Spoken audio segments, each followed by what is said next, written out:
जय श्री कृष्णा, राधे राधे। ज्योतिष एकाग्र चैनल में आप सभी का हार्दिक स्वागत, हार्दिक अभिनंदन। आज हम शुक्र ग्रह की चर्चा कर रहे हैं।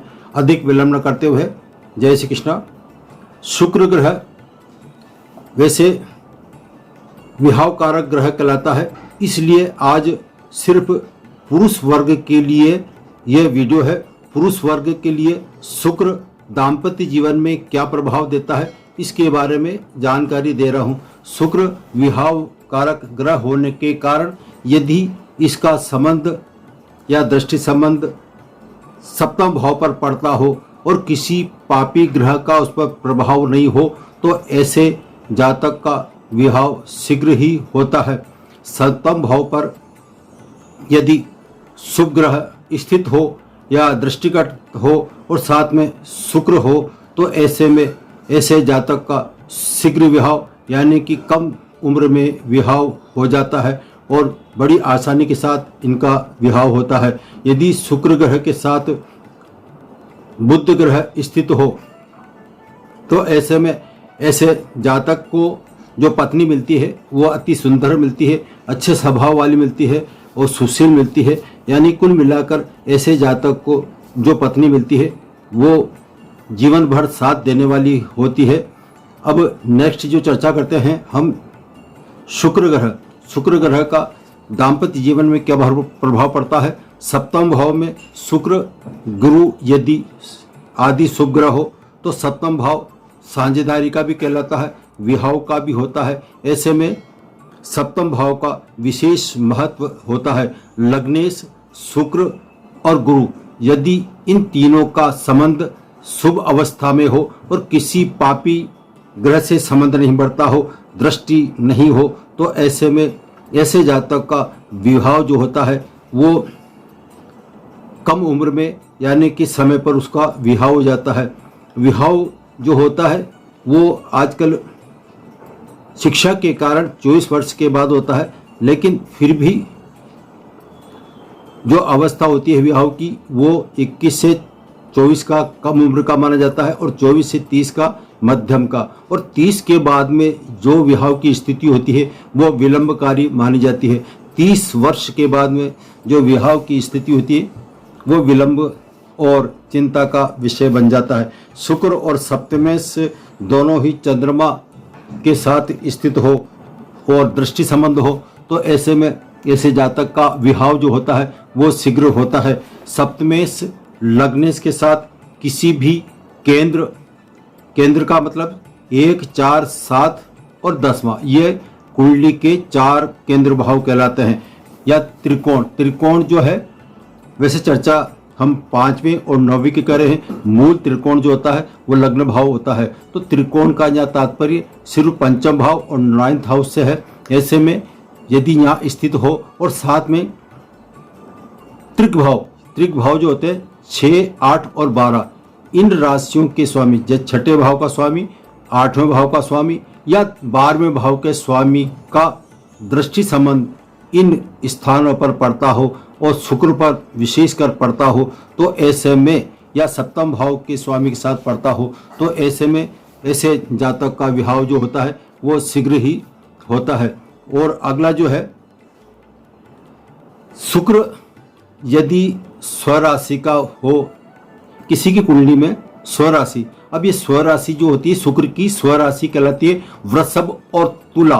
वृषभ और तुला का स्वामी शुक्र होता है, इसको स्वराशि कहते हैं। और उच्च का जो शुक्र होता है वो मीन राशि का होता है और नीच का राशि का जो शुक्र होता है वो कन्या राशि का होता है। ऐसे में यदि जन्म पत्रिका में शुक्र स्वराशिगत हो या फिर उच्च का हो या मित्र राशि में हो तो ऐसे जातक का विवाह बिना प्रयास के और अपनी इच्छा के अनुसार हुआ हो जाता है। और शुक्र लग्न में यदि शनि के साथ स्थित हो तो ऐसी अवस्था में भी ऐसे जातक का विवाह समय पर जरूर होता है और बिना प्रयास के उसके स्वपत्नी मनपसंद की पत्नी मिलती है। ये अब यदि विवाह की हम चर्चा करें, शुक्र यदि दूसरे स्थान पर कुंडली का दूसरे स्थान पर शुक्र मित्र राशि में बैठा हुआ हो और किसी पाप ग्रह की उस पर दृष्टि नहीं पड़ रही हो, तो ऐसे में ऐसे जातक की जो पत्नी मिलती है वो श्रृंगार प्रिय होती है, यानी कि नखरे झगड़े करने वाली, और समय समय पर वो श्रृंगार करती रहती है और सहानुभूति रखने वाली होती है। ऐसे जातक को जो स्त्री मिलती है सुंदर तो मिलती है, लेकिन वो सहानुभूति रखने वाली होती है। किंतु एक उसमें जो कमी होती है वो है किसी से भी कटाक्ष करने में नहीं चूकती है। यही शुक्र यदि द्वितीय भाव में अपने शत्रु राशि में स्थित हो या फिर वक्री हो, यहाँ पर विशेष जो बल दे रहा हूँ मैं वक्री के दे रहा हूँ, यदि ये शुक्र यदि वहाँ पर वक्री हो जाए तो ऐसे जातक की जो पत्नी मिलती है वो कुछ शर्मीली होती है और कुछ दिशा में मामलों में वो जो होती है शर्मीली अपनी राय प्रकट करती है। ऐसे जातक को जब पत्नी मिलती है, शुक्र जब वक्री अवस्था में द्वितीय स्थान पर स्थित हो, तो ऐसे जातक की जो पत्नी मिलती है वो कुछ शर्मीली प्रवृत्ति की हो सकती है और साथ ही वो से दूसरे पे अपने राय थोपने का प्रयास करती है, बिना मांगे वो राय देती रहती है।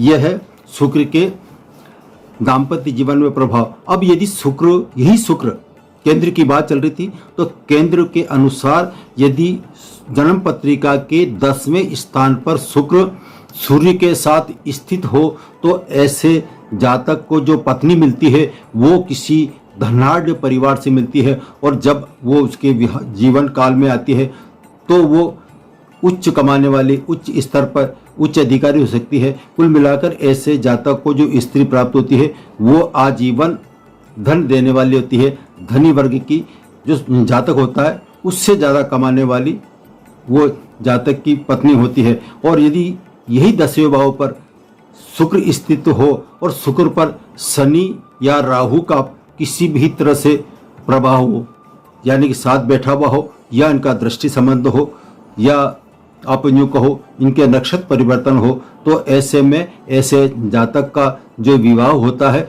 वो एक से ज़्यादा होने की संभावना रहती है। अभी यही शुक्र यदि 10वें स्थान पर अग्नि तत्व राशि जो होती है वो होती है मेष राशि, सिंह और धनु। मेष, सिंह और धनु ये अग्नि तत्व कहलाते हैं, फायर एलिमेंट कहलाती है। इन फायर एलिमेंट में यदि शुक्र स्थित हो और 10वें भाव में हो, तो ऐसे में ऐसे जातक की जो पत्नी मिलती है वो कुछ झगड़ालू स्वभाव की हो सकती है और उसका जो नेचर है उसका खराब हो सकता है। यही अग्नि तत्व की जो बात कर रहा हूँ मैं, 10वें भाव में बात चर्चा चल रही है।